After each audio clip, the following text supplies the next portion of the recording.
Hello. My informative speech is going to be on the 1964 Good Friday earthquake. March 27th, 1964 at 5:30 p.m., Alaskans were just getting off work, looking forward to the weekend, going fishing, camping, whatever weekend activities you like to do. But at 5:36 p.m., Alaska and Alaskans quite literally changed forever. 600 miles of fault ruptured all at once and moved up 60 feet, releasing 500 years of stress buildup in a matter of seconds. Lasting 4 minutes and 38 seconds, the 9.2 megaquake remains the most powerful in the North American history. Fissures, landslides, and other ground failures caused major structural damage, resulting in 131 deaths. Eyewitnesses described hearing crunching, grinding noises as the earth shook. The epicenter of the quake was 12.4 miles north of Prince William Sound, 78 miles north of Anchorage, and 40 miles west of Valdez, where I currently am. The focus of the earthquake was shockingly shallow, 12.4 miles below the sea level. The shifts of the ocean floor created large tsunamis, upwards of 220 feet in height, crashing into Shute Bay and Chenega, killing 23 of the 68 people that lived there. As you can see from this slide, this is the matter of hours that it would take for the tsunami to hit. And here's the epicenter of that. Here we see the schoolhouse, which we will talk about shortly. The only thing left was the schoolhouse on Chenega, with the wave coming within 4 feet of that schoolhouse. 20 countries, including Peru, New Zealand, Japan, Mexico, Papua New Guinea, and in the continent of Antarctica, all got tsunami warnings. Tsunami warnings were not given to Oregon and California, ultimately resulting in the death of 17 innocent bystanders. There were over 20 mini tsunamis that were created in the main quake. Neighbors around Anchorage were affected by landslides, but ultimately, Turnagain suffered the brunt of the landslide damage.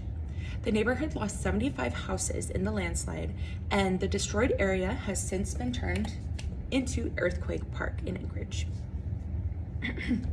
The pinnacle of the damages in Anchorage, as you were able to see in the beginning, was downtown Anchorage.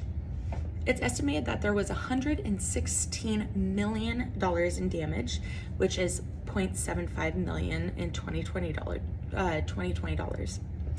Geologists were particularly intrigued with the town of Girdwood, though. Water from the Turnagain Arm rushed into the Seward Highway and flooded or destroyed any buildings left standing to the north of the highway. Only the ground immediately along the highway and that on the north side of the road dropped, prompting geologists to believe and speculate that Girdwood may be resting on an ancient cliff face now covered by countless and thousands of years of sediment and glacier deposits. You can also see that there has been railroad damage from the earthquake. Vertical displacements of the megathrust earthquake caused a vertical displacement of up to 38 feet, affecting an area of 100,000 square miles. Some areas near Kodiak were permanently raised by 30 feet, while areas around Turnagain Arm, near the quaint town of Girdwood and Portage, dropped as much as 8. This required construction and fill to raise the Seward Highway above the new high tide mark. Aftershock mini-quakes understandably terrified those for long after the megathrust. Hundreds of aftershocks were recorded in the first weeks following the megathrust.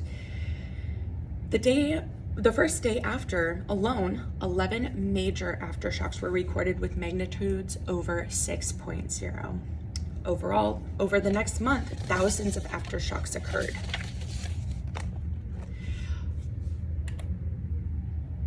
We are incredibly overdue for another megaquake. Coastal Alaska is in the Ring of Fire, right here.